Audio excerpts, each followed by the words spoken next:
नमस्कार, मैं सुंदरम। आज हम बात करेंगे कृषि कानून के बारे में। जानेंगे कि क्या ये कानून संवैधानिक है, क्यों कर रहे हैं किसान इस कानून के खिलाफ आंदोलन, और हरियाणा और पंजाब के ही किसान इसमें ज़्यादा बढ़ चढ़ कर हिस्सा क्यों ले रहे हैं, और लाल किले पे हुए हमले का जिम्मेदार आखिर कौन है।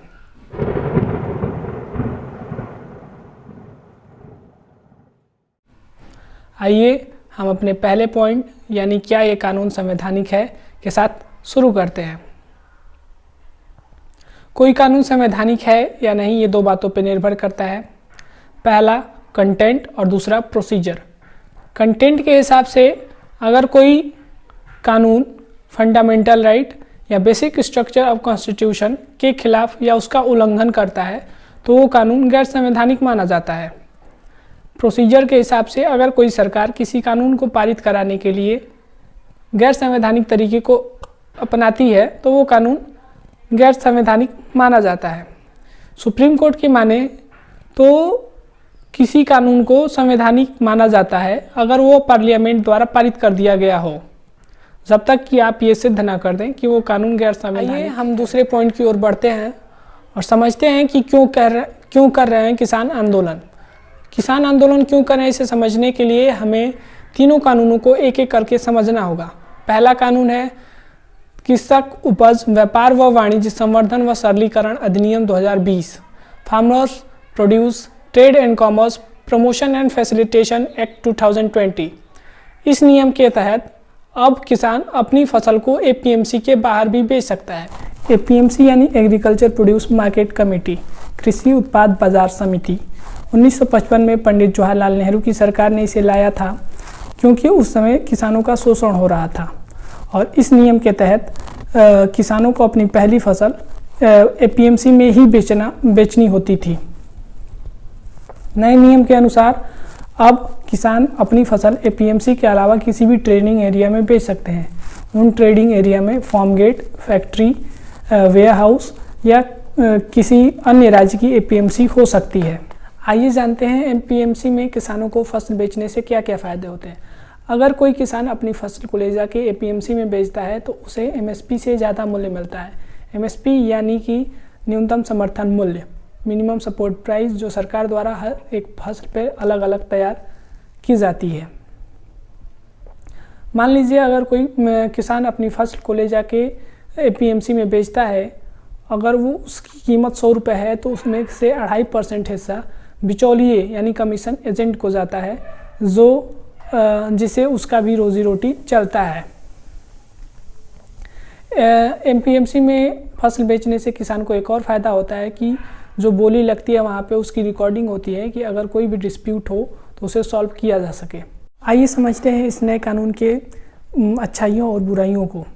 इसमें कुछ अच्छाइयाँ हैं तो कुछ बुराइयाँ भी हैं। अच्छाइयों की पहले हम बात करेंगे, उसके बाद बुराइयों की।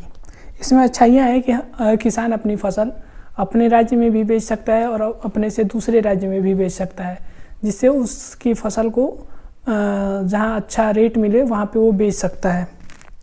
इसमें एक और अच्छाइयाँ ये है कि अगर कोई किसान अपनी फसल को ले जाकर सीधे फैक्ट्री में बेचेगा तो वो आम जनता तक आते आते उसकी कीमत बहुत ज़्यादा नहीं बढ़ेगी। इससे उत्पादों की जो कीमत है वो घटेगी। इसकी कुछ बुराइयां भी है। बुराइयों में सबसे महत्वपूर्ण वो बिंदु है वो है कि इससे एपीएमसी खत्म हो सकता है और एमएसपी भी। आइए समझते हैं कैसे। सरकार ने जो नए ट्रेडिंग एरिया बनाए हैं उनमें कोई भी टैक्स नहीं लगेगा, जबकि एपीएमसी पे कई सारे टैक्स लगते हैं। तो कोई भी व्यापारी सारी वस्तुएं एपीएमसी के बाहर ही खरीदना चाहेगा, जिससे धीरे धीरे एमएसपी खत्म हो सकता है।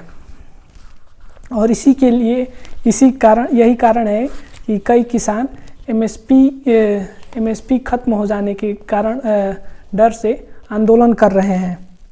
इसमें एक और बड़ी बुराई ये है कि इसमें जो डिस्प्यूट सॉल्विंग मैनेजमेंट है, यानी कोई विवाद हो जाता है तो उसे सॉल्व करने के लिए सरकार ने एसटीएम को नियुक्त किया है कि एसटीएम पहले अपना फैसला 30 दिन में देगा, फिर उसके बाद आप कलेक्टर के पास जा सकते हैं।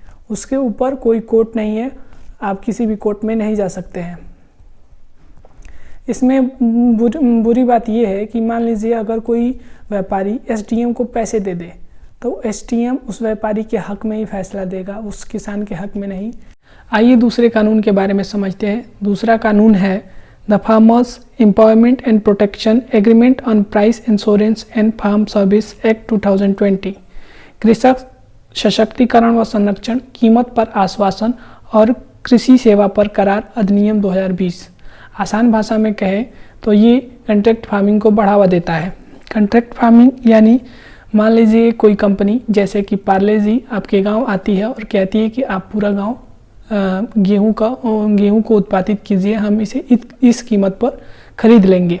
तो आपके और कंपनी के बीच एक एग्रीमेंट होता है, उसी को कॉन्ट्रैक्ट फार्मिंग कहते हैं। इसका पीरियड क्या हो सकता है? इसका पीरियड आप एक सीजन से लगा कि 5 साल तक आप कॉन्ट्रैक्ट कर सकते हैं, जैसा किसान चाहे वैसा कर सकता है। इसके मॉडल क्या है?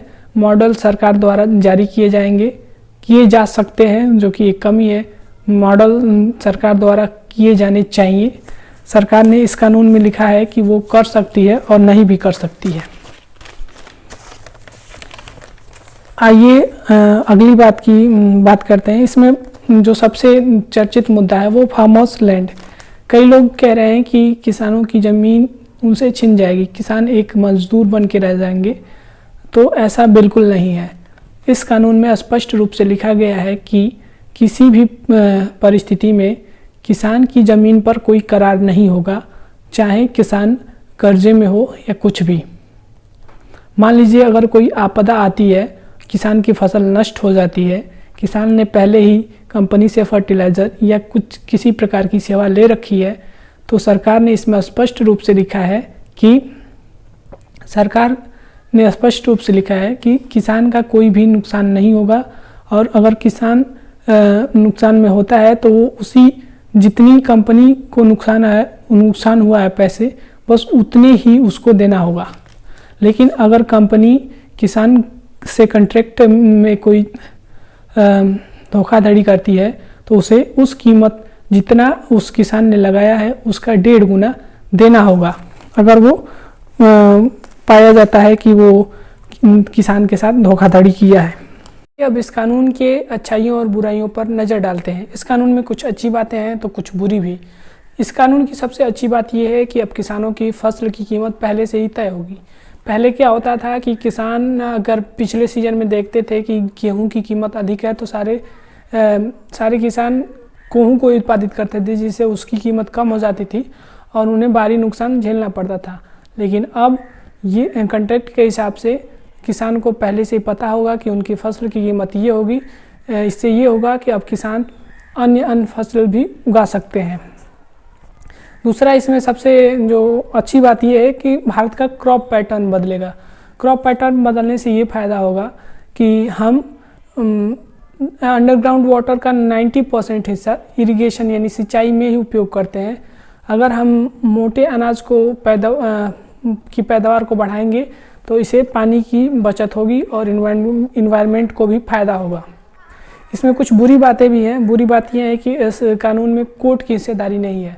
कोर्ट की हिस्सेदारी से अभिप्राय ये है कि अगर किसान और करार करने वाली कंपनी के बीच कोई भी डिस्प्यूट होता है तो वो एसडीएम और कलेक्टर लेवल पर ही उसका निवारण किया जाएगा।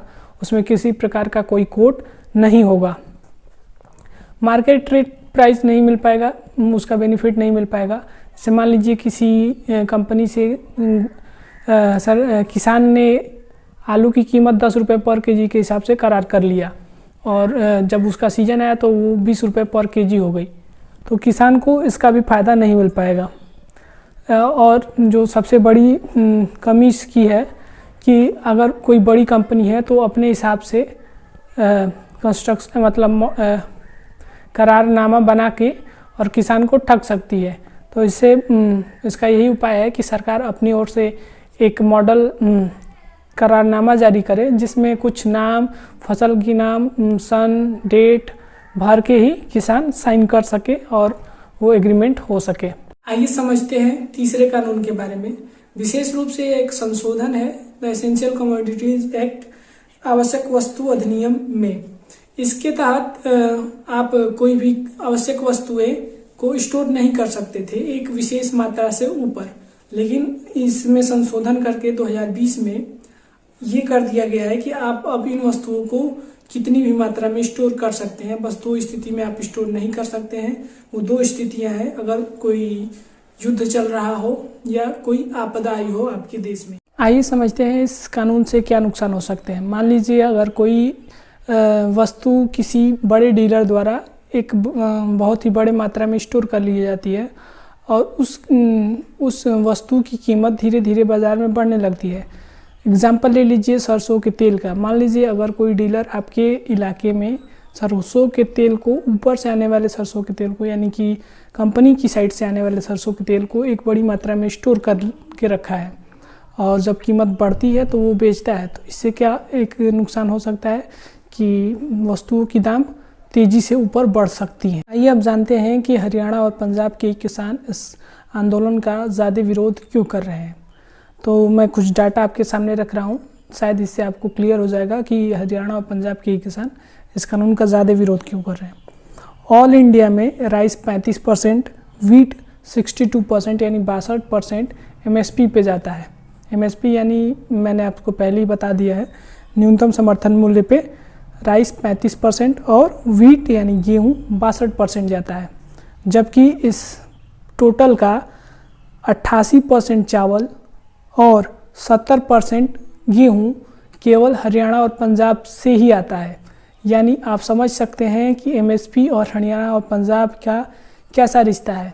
तो इस कानून में मैंने पहले ही आपको समझाया इन तीनों कानूनों के में कि इससे MSP ख़त्म हो सकती है। तो इसे हरियाणा और पंजाब के किसान इसलिए ही ज़्यादा विरोध कर रहे हैं। आइए अब अपने आखिरी पॉइंट की ओर बढ़ते हैं और जानते हैं कि लाल किले पे हुए हिंसा का जिम्मेदार आखिर कौन है। इस हिंसा के लिए किसी एक पक्ष या एक व्यक्ति को जिम्मेदार ठहराना गलत होगा।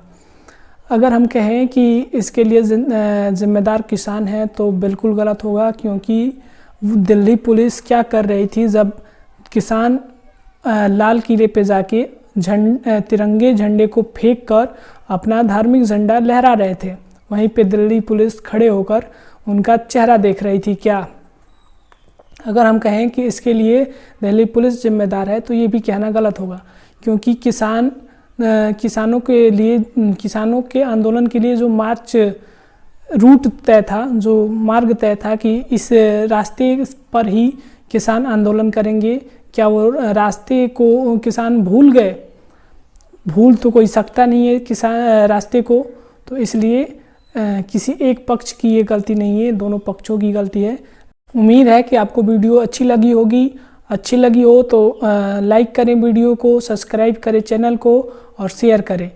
अगर आपका कोई डाउट हो या सजेशन हो तो कमेंट बॉक्स में कर सकते हैं। धन्यवाद।